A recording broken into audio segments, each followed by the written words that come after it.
తొందరలోనే ఇష్యూ అవ్వచ్చు. సో మీరు అంతకుముందు ఆర్టీతో మాట్లాడుతూ చాలా విషయాలు పంచుకున్నారు. ఇప్పుడు ప్రత్యక్షంగా స్టూడియోకి వచ్చారు కాబట్టి చాలామంది వ్యూవర్స్ కూడా అసలు ఏం జరిగింది, అఘోరి ఎలా బయటకు వచ్చాడనేది తెలుసుకోవాలన్న ఆసక్తి అయితే ఉంది. ఇందుకు అఘోరి విషయంలో కొంత ఆయన మీతో పాటు మాట్లాడడం కానివ్వండి, ఆయనతో పాటు కొంత మీరు ట్రావెల్ చేశారు కాబట్టి ఆయన విషయాలు చాలా సీక్రెట్స్ తెలిసే ఉంటాయి. సో ఇప్పుడు అఘోరి అరెస్ట్ అయిన తర్వాత ఆయన జెండర్ విషయంలో కొన్ని డౌట్స్ వస్తున్నాయి. ఆయన ఆల్రెడీ లింగ నిర్ధారణ పరీక్ష పంపించారంట, మీరేం చెప్తారు? నేనైతే ట్రాన్స్జెండర్ అనే చెప్తాను. అంటే మేల్ నుంచి ఫీమేల్కి వచ్చారు కాబట్టి ట్రాన్స్జెండర్. కానీ సర్టిఫికేషన్లో he's not a transgender, his రాన్ ఉంది. అవును, అట్లా ఉంది అని అంటున్నారు. ఆధార్ కార్డులో స్త్రీ అని ఉంది. ఒక్కొక్క కార్డులో ఒక్కొక్క నేమ్తో ఉన్నది అతను. ఓకే. సో ప్రజెంట్ మీతో పరిచయం అయిన తర్వాత అఘోరి ఫైనాన్షియల్గా ఎలా సంపాదించేవాడు? ఇప్పుడు అదొక ఆస్పెక్ట్ తయారైంది ఏంటంటే ఆయన ఫైనాన్షియల్గా చాలా స్ట్రాంగ్గా ఉన్నాడు, ఫైనాన్షియల్ స్టేట్మెంట్స్ తీయాలి, చాలామంది మోసం చేశారని చెప్తున్న నేపథ్యంలో ఏ విధంగా ఉండేది ఫైనాన్షియల్ రూట్స్ అన్ని? అంటే నాకు తెలిసి అయితే పూజలు చేస్తే భక్తులు దక్షిణ ఇస్తారని మాత్రమే చెప్పేవాడు. ఓకే. ఇక మిగతా వాటి గురించి అయితే నాకు అంత తెలియదు. ఓకే. ఆయనకైనా సంపాదించడానికి ఎక్స్ట్రా సోర్సెస్ బినామీ లాంటి వాళ్ళు ఉన్నారు? అట్లాంటివి అయితే నాకేం తెలియదు అన్న. బినామీ లాంటి వాళ్ళు ఉండే అవకాశం ఉందంటారా? ఇక ఇప్పుడు వస్తున్న వార్తల ప్రకారంగా నేను ఇది అలాగే అనుకుంటున్నా. నాకైతే ఎప్పుడైనా చెప్పలేదు. ఫస్ట్ మీరు అఘోరిని చూసింది ఎక్కడ? నేను మా ఊరి చివరన టెంపుల్ ఉంటుంది అక్కడ. ఓకే. అఘోరి అంటే మీరు ఇన్వైట్ చేశారా లేకపోతే ఎలా వచ్చింది? అంటే ఆ దారిన వెళ్తున్నారు, సో వెళ్ళేటప్పుడు నేను ఇట్లనే వెళ్తున్నానంటే కలుస్తానంటే కలవమన్నా. అంటే ఫస్ట్ కమ్యూనికేషన్ ఎలా స్టార్ట్ అంటే బేసిక్గా తనను చూడంగానే భయపడుతూ ఉంటారు, ఎందుకంటే తన వేషాధారణ, తన దగ్గర శూలము, ఆ పూర్రెలు అవన్నీ చూస్తుంటే సామాన్య జీవన కూడా భయపడి వెనక్కి వెళ్ళిపోతుంటారు. ఆయన అప్రోచ్ అవ్వాలి అనే ఆలోచన మీకు ఎలా వచ్చింది, ఎలా అప్రోచ్ అయ్యారు, తన కాంటాక్ట్ ఎలా దొరికింది?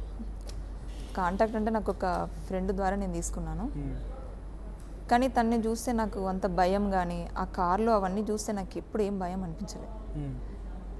నాకు అందులో ట్రూ ఉన్నట్టుగా నాకేం అనిపించలేదు.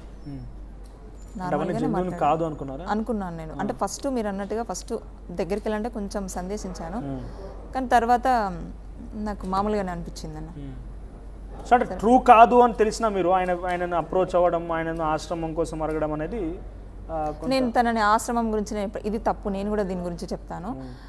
ఆశ్రమం అనేది అన్న చిన్నగా కూడా పెట్టుకోవచ్చు, చిన్న చిన్న సోషల్ వర్క్ కూడా చేసే అలవాటు నాకు ఉంది. నాకు సపోర్ట్గా బ్రదర్ మామయ్య ఉన్నారు, నేను చేస్తాను, నేను ఇప్పటికీ చేస్తాను, నేను నిన్ను కూడా చేసుకున్నాను, నాకు అది ఉంది. భక్తి అంటే ఇంకా పిచ్చి ఉంది నాకు. అయితే ఇదే తనకు తెలుసు, నాలో చూసింది ఆ భక్తి. తను కూడా చెప్పాడు నేను కూడా యాజ్ ఏ మెంబర్గా ఉంటాను మీతో పాటు అని చెప్పిండు. అంతేగాని తను మొత్తం తనే పెద్ద ఆశ్రమం పెట్టించాడని, నాకేదో కోట్లు ఇచ్చారని ఏదో కామెంట్స్ రోల్ వస్తుంది. అలాంటిది ఏమీ లేదన్న, అది తప్పు. సో ఫస్ట్లీ మీరు అప్రోచ్ అయినప్పుడు ఏం మాట్లాడారు ఆయనతో? అంటే ఆయన మాట్లాడాలని ఆసక్తి కలిగింది ఏంటంటే దైవాధీనంలో మీరు కూడా ఉన్నారు, భక్తిగా ఉన్నారని చెప్పని అంటున్నారు. అప్రోచ్ అయిన తర్వాత ఏం ప్రపోజల్ పెట్టారని? అంటే కలవాలనుకుంటున్నాను, మీ నుంచి పూజలు చేసుకోవాలనుకుంటున్నాను, లేకుంటే మీ దగ్గరికి వచ్చి కొన్ని విషయాలు చెప్పాలనుకుంటున్నాను, ఏం చెప్పారు అసలు? ఆయన మీ దగ్గరికి వచ్చి కలవడానికి గల ఆసక్తి ఎందుకు చూపించాడు ఆయన? అంటే ఒక భక్తురాలుగా కలిశాడు, నేను కూడా ఒక మాతగా, అందరు అలాగే కొలుస్తున్నారు కాబట్టి నేను కూడా అలాగే కలిశాను. మా మధ్యన జరిగిన ముచ్చట్లయితే ఫస్ట్ ఇంతే భక్తి పరంగానే మాట్లాడారు. అప్పుడు ఫస్ట్ టైం మీట్ అయినప్పుడు మామయ్య గారు ఏమన్నారు మీరు ఆయనతో? నేను ఆ రోజు తనకి భిక్షగా నేను ఫుడ్ తీసుకెళ్ళాను. ఫస్ట్ అంటే మా దగ్గరకు వచ్చి భోజనం చేసి వెళ్ళాలని చెప్పారు ఆయనకి. అంటే నేను ఇంటికి ఇన్వైట్ చేయలేదన్న, నేనే తను వస్తున్నా అంటే ఎవరన్నా ఇట్లా వస్తున్నా అంటే ఇస్తారు కదా అని చెప్పేసి నేనే తీసుకెళ్ళి ఇచ్చాను. తర్వాత చుట్టుపక్కల వాళ్ళు చాలా మంది వచ్చారు తను వచ్చిందని తెలియగానే. ఇక అట్లనే చాలా టైం వేస్ట్ అయింది. ఇక తర్వాత తను కాసేపు మాట్లాడేసి ఏం మాట్లాడాడు ఆయన? అంటే దేని గురించి, ఏ విషయాలు పంచుకున్నారు? అంటే మామూలుగా ఫస్ట్ టైం కదా భక్తి గురించి, అంటే నన్ను ఎందుకు కలవాలి అనుకున్నావు, నీకేంటి ఇంట్రెస్ట్ అని అంటే నాకు భక్తి ఉంది, మీరు కూడా ధర్మం అని సనాతన ధర్మం అని వస్తున్నారు, సో మీలో కొన్ని ఉన్న ఆలోచనలు వర్డ్స్ నేను కూడా ఇప్పుడు అలాగే అనుకుంటూ ఉంటాను అని చెప్పేసి అట్లా నేను కొంచెం దగ్గరగా అయిపోయాను అంతే. ఓకే. సో భక్తి అనేది అక్కడ పాయింట్, చాలా భక్తి, అది అయితే మైనస్ నాకు అయింది ఇప్పుడు. అది నేను అదే పరంగా వెళ్ళాను. ఆ గుళ్ళో ఏదైనా పూజలు చేశాడు ఆయన? అంటే ప్రతి వెళ్ళిన చోట ఏదో పూజలు చేస్తాను, హారతులు ఇస్తాను, దర్శనం బాగా చేస్తాను, వీడియోలు పెడుతూ ఉంటాడు. అంటే నాకు ఎప్పుడు ఎక్కువ శాతం కాంటాక్ట్లోనే ఉండేవాళ్ళు, అంటే వీడియో కాల్స్ అట్లా చేసేవాడు. ఏదైనా పూజ కానీ ఏదైనా టెంపుల్లో ఉన్నా కూడా నేను ఇట్లా టెంపుల్లో ఉన్నాను, నేను ఇదే పూజ చేస్తున్నాను అని చెప్పేసి పెట్టేసేవాళ్ళు అంతే. నాకు ఇంకా అంతకుమించి ఏం లేదు. సో ఏం చెప్పేవాడు అక్కడ? తర్వాత నుంచి ఏం జరిగింది? మళ్ళీ ఎప్పుడు కాంటాక్ట్లోకి వచ్చాడు? రెగ్యులర్గా మాట్లాడుకునేవాడు? రెగ్యులర్గా phone contact. Okay. Phone contact అటే వెళ్ళేటప్పుడు మధ్యలో కలిసి అట్లా. సార్ మీ దగ్గరకు వచ్చిన సమయంలో ఆయన భోజనం చేస్తారంటున్నారు కాబట్టి సో జనరల్గా ఆయన చాలా చోట్లకు వెళ్ళి ఇట్లాగే భోజనాలు చేయడం, అక్కడ పూజలు చేయడం, హారతులు ఇవ్వడం చేస్తుంటారు కాబట్టి ఇంతకైనా చేసే పూజలు ఏంటి అసలు? ఎటువంటి పూజలు చేస్తాడు ఆయన? నేనైతే ఎప్పుడు ప్రత్యేకంగా పూజలు చేయలేదన్న. ఓకే, ఆయన జనరల్గా చేసే పూజలు ఏంటి మీకు ఐడియా ఉందా? నాకైతే ఏం తెలియదు, ఎప్పుడు పంచుకోలేదా? ఏం లేదు. ఎప్పుడు చూసినా పొద్దున సాయంత్రము అది సాధన చేసి ధ్యానం చేసేసి హారతిస్తూ ఉంటా అని చెప్తారు అంతే, అది నోటి మాట. నేను ఎప్పుడు ప్రత్యక్షంగా అయితే చూడలేదు. ఓకే, సో ఇప్పుడు ఆయన పూజల గురించి ఎక్కడికి వెళ్ళినా కూడా ప్రజల్లో ఒక అటెన్షన్ అయితే ఉంది. ఏంటంటే శ్మశానంలో పడుకోవడము, అక్కడ శ్మశానాల్లో నేను శవాలు తింటున్నానని బహిరంగంగా ఆయన చెప్పడము ఇవన్నీ ఆసక్తి రేపుతుంది. ఎప్పుడన్నా మీరు దగ్గర గమనించారా ఆయన మీరు ఆయన అలా చేయడము, అక్కడ వెళ్ళిన వీడియో కాల్? నేను అలాంటివి ఏం చూడలేదు, కానీ నేను కూడా టీవీ ఛానల్స్లో చూసింది. ఆ వరంగల్లో శ్మశానంలో చేసింది ఒకటి చూశాను.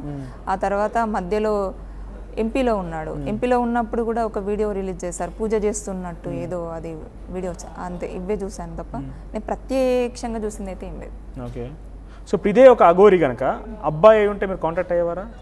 కాకపోయేదాన్ని, పక్క కాకపోయేదాన్ని. ఒక అబ్బాయి అంటే కాంటాక్ట్? నేను ఒక అమ్మవారి రూపంలో ఉన్నారని చెప్పేసి నేను కాంటాక్ట్ అయ్యాను. ఓకే, అది జెండర్ ట్రాన్స్ఫర్మేషన్ అనేది ఆయన అబ్బాయిగా నుంచి అమ్మాయిగా మారిపోయిన విషయం కూడా నాకు తెలియదు. ట్రాన్స్జెండర్ అని చెప్పి నాకు ఫస్ట్ కూడా తెలియదు. నేను మీట్ అయిన తర్వాత నాకు తెలిసింది. నేను అప్పటికి తను అడిగితే చాలా ఇంటర్వ్యూలో నేను ఫీమేల్ అనే చెప్పాను కదా అన్నట్టు, అంటే ఓకే సరే అని లైట్ తీసుకున్నాను. నాకు తర్వాత తెలిసింది, ఓహో తను ట్రాన్స్జెండరా అని.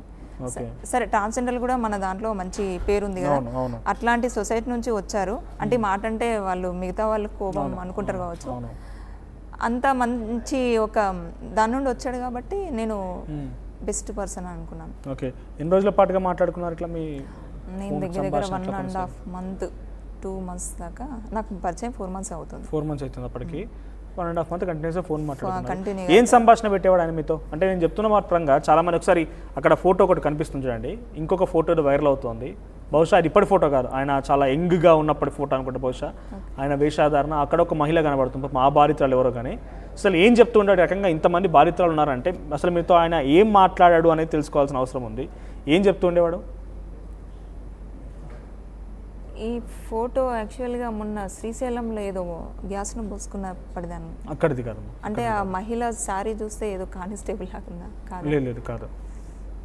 ఓకే, సో ఏం చెప్తుండేవాడు? ఆ సదరు మహిళ కూడా అలాంటి విధంగానే ఫోటోలు దిగినట్టు కనబడుతోంది.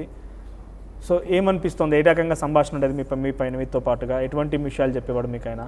అంటే నాకైతే ఎప్పుడు ఇలాంటి వాళ్ళ గురించి అయితే ఎప్పుడు చెప్పలేదు. ఓకే, మహిళ గురించి వదిలిపెట్టి మిమ్మల్ని ఎట్లా ఇంప్రెస్ చేసిండు అన్నది ఆయన? అంతే అన్న, ఎప్పుడు చూసినా భక్తి అనేవాళ్ళు. కాకపోతే చిన్నప్పుడే నేను వెళ్ళిపోయాను కాబట్టి నాకు ఎవరి దగ్గర నుంచి ప్రేమ అనేది దొరకలేదు కాబట్టి ఒక్కొక్కరి రూపంలో ఒక్కొక్కరి నుంచి నేను ఒక ప్రేమ అనేది యాక్సెప్ట్ చేస్తున్నా అనేవాడు. సో అలాగే అనుకున్నాను అంతే.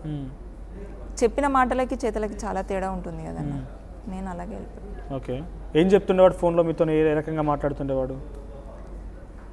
అంటే క్యాజువల్గా ఏం చేస్తున్నావు, వెళ్ళావా, పనికి వెళ్ళావా అంటే ఇక్కడ అమ్మ, ఇప్పుడు నేను మాట్లాడుతున్నా మీతో, అమ్మ ఇలా ఏం జరిగిందని అమ్మ అని మాట్లాడుతున్నాను, గౌరవంగా మాట్లాడుతున్నాను, ఈ రకంగానే మాట్లాడేవాడు. పేరు పెట్టి పిలిచి, ఏదో ముద్దు పేరు పెట్టి రాది అని కూడా మాట్లాడుతున్నాడు. అదే పేరు పెట్టి పిలిచేవాడు. మీరు ఎప్పుడు అనుకోలేదా నువ్వేంటి ఇట్లా పిలుస్తున్నాను? ఎప్పుడు లేదు, నేను ఎట్లా అనుకునేది అంటే రాది అన్న పేరు మా నాన్న పిలుస్తారు. మా నాన్న లేరు, ఇప్పుడు ఎక్స్పైర్ అయ్యారు. తను పిలుస్తా ఉంటే నాకు ఆ పిలుపు